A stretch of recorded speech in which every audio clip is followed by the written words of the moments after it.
तरह से। हाँ, तो पोता पोतियों को दादा दादी अच्छे संस्कार दे, उसकी मम्मी भी दे, ऐसी बात नहीं है कि सारे जिम्मेवारी दादा दादी की है, लेकिन जब पोता होता है ना तो बेटा से ज़्यादा कौन अच्छा लगता, सच बताना है? मूल से ज़्यादा ब्याज अच्छा लगता है। हाँ, बिल्कुल, घर में यही होता है।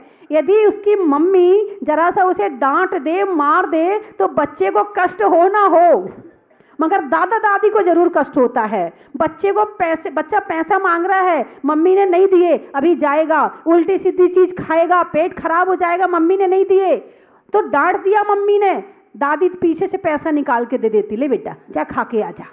हाँ, दादा दे देगा या दादी दे देगी। अब तुमने बच्चे को बिगाड़ दिया, बुरे संस्कार दे दिया आपने बच्चे को। यदि आपने ऐसा किया है तो आपने बुरे संस्कार दे दिए।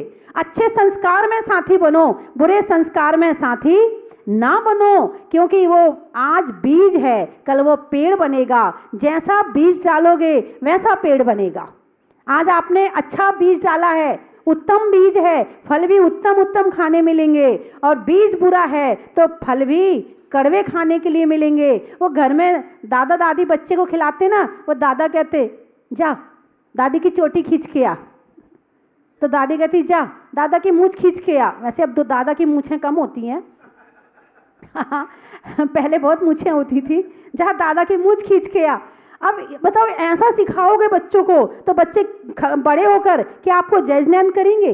क्या आपका सम्मान करेंगे? नहीं करेंगे सम्मान। तो इसके लिए जरूरी है कि बच्चों के अंदर उत्तम संस्कार डाले जाएं। आप एक बच्चे का पालन पोषण नहीं कर रहे हैं, एक श्रावक का पालन पोषण कर रहे हैं, एक श्राविका का पालन पोषण कर रहे हैं। आने वाले समय में वो चंदनबाला के मार्ग में आगे बढ़ेगी, सीता के मार्ग में आगे बढ़ेगी, और वो जो दूसरा है वो भगवान महावीर के मार्ग में आगे बढ़ेगा। और वो बीज आपने डाला है। संतान का जन्म आप खुद के लिए नहीं देते हो, संतान का जन्म यदि एक धर्म की परंपरा को आगे बढ़ाने के लिए दिया जाए तो समझना आपका जीवन भी सफल और उस बच्चे का जीवन भी सफल। वरना खाने पीने के लिए तो सारी दुनिया पड़ी हुई है। पशु पक्षी भी खा पी के जिंदगी निकाल लेते हैं, और बच्चे ने भी खा पी के जिंदगी निकाल ली, तो कोई बड़ी बात नहीं है। बड़ी बात तो तब है जब एक अच्छा श्रावक बन करके और धर्म की परंपरा को आगे बढ़ाए। ये चिंता केवल शायद थोड़ी बहुत चिंता साधु संतों को है, श्रावकों को, कुछ श्रावकों को होगी, बाकी लोग तो अपने खाने पीने रहने पढ़ने लिखने में मस्त हैं। इससे ज्यादा बच्चों को संस्कार देने में कोई भाव नहीं रखते हैं। तो बंधुओं, जो धर्म करेगा वो कहाँ जाएगा? बोलो ना, जो धर्म करेगा वो कहाँ जाएगा? स्वर्ग जाएगा। मोक्ष तो बाद में जाएगा, पंचम काल से नहीं जा सकते हैं, क्रम से मोक्ष जाएगा, है ना। अभी तो स्वर्ग ही जाएगा। और जो धर्म नहीं करेगा वो कहाँ जाएगा? नरक जाएगा। आप चाहते हो कि आपका बच्चा, बताइए ना, मैंने तो कुछ नहीं कहा ना है, आप समझ भी गए सारी बात। तो बच्चों को अच्छे संस्कार देना एक अच्छे माता पिता का कर्तव्य है। जब माँ ही रात को भोजन करेगी तो बेटे से कैसे कहेगी बेटा रात को खाना मत खा? जब पिता सिगरेट पिएगा तो बच्चे से कैसे कहेगा कि तू सिगरेट मत पी, शराब मत पी?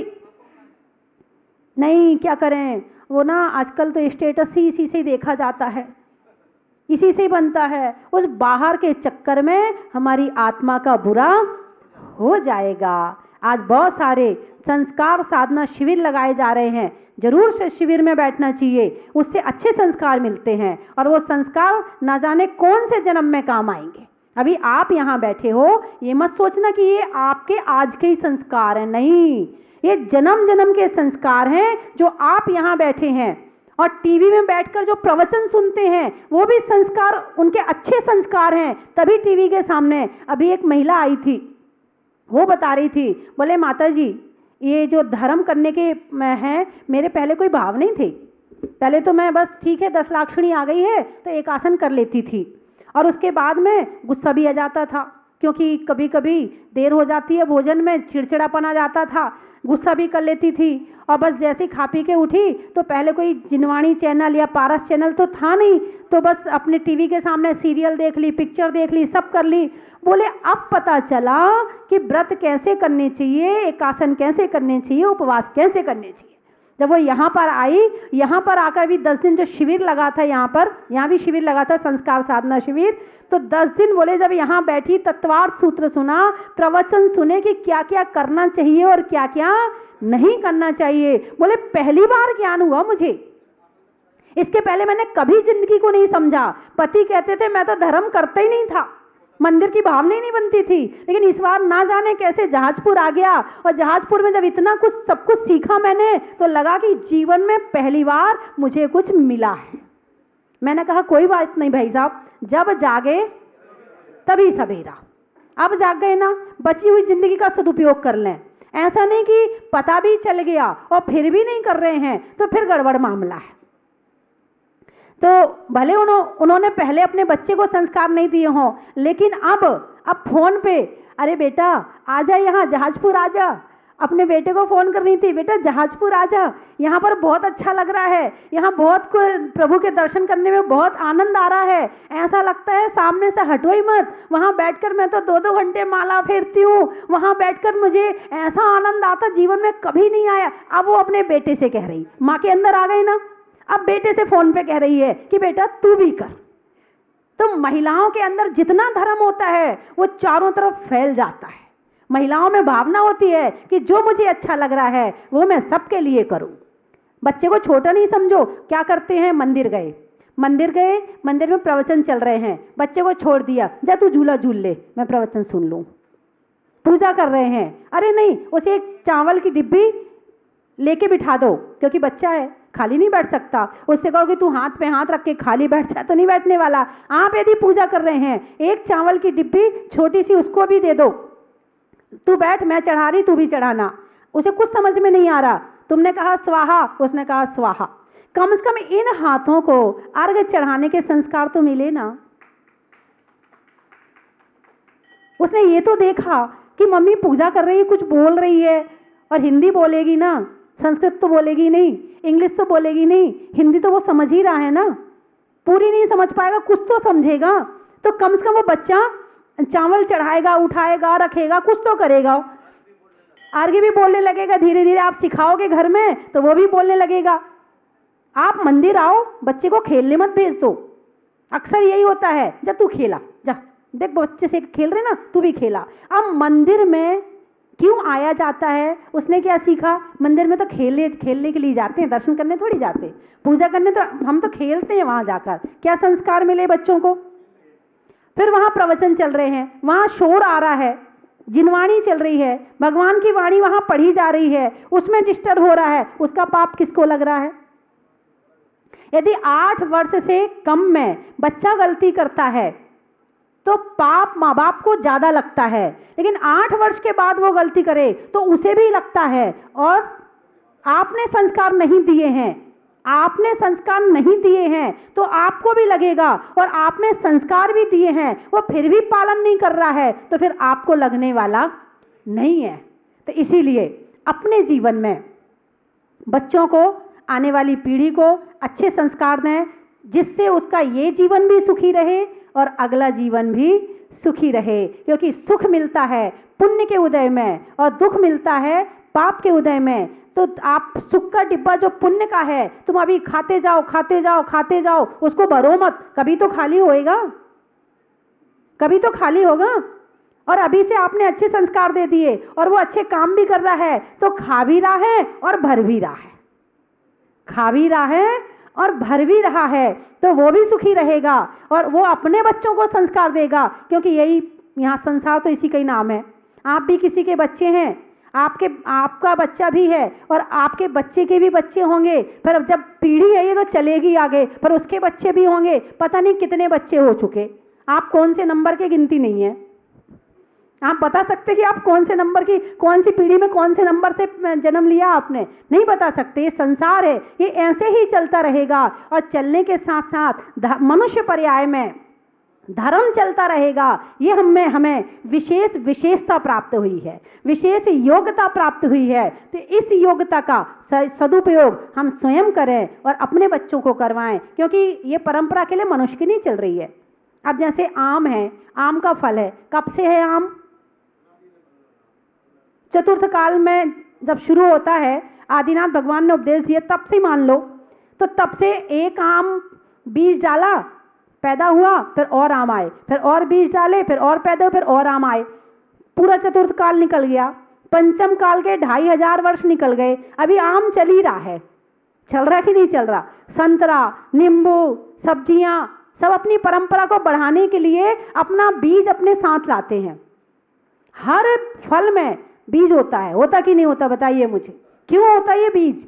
हर फल के साथ बीज क्यों होता? अपनी परंपरा को आगे बढ़ाने की जो संतति है वो चलती रहे, इसलिए प्रकृति की व्यवस्था है वो बंद ना हो, तो बीज साथ में आता है। ऐसे ही मनुष्य है, मनुष्य भी अपनी परंपरा को आगे बढ़ा के चले, उसका बीज भी साथ में आता है। पशु पक्षी का भी ऐसे ही है।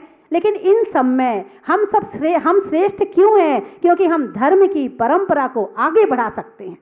इस जो बीज है, हर बीज फल बीज लाता है, लेकिन एक मनुष्य के अंदर वो शक्ति है कि अपने वो जन्म की परंपरा को नष्ट करके मोक्ष जा सकता। ये शक्ति केवल मनुष्य के पास में है और किसी के पास में नहीं है। इसीलिए हम विशेष प्राणी में आते हैं, विशेष योग्यता वाले प्राणी का कहलाते हैं। तो बंधुओं, आप लोग अपने घर में जाकर अपने बच्चों को अच्छे संस्कार दें। बात समझ में आ गई? बोलो ना, आ गई? गई। अब गाड़ी में बैठते बैठते पता चलेगा, फिर स्टेशन जाते पता चलेगा, फिर घर पहुंचते पहुंचते कितना बचेगा। अभी घर जाके भी टीवी में सुन लेना, दोबारा रिवाइज हो जाएगा। हाँ, दोबारा सुन लेना तो वो रिवाइज हो जाएगा, तो थोड़ा तो याद आ ही जाएगा आपको, है ना। चलिए, मैं 3 चीज बोलूंगी, आपको कहना है, बड़ा ही महत्व है।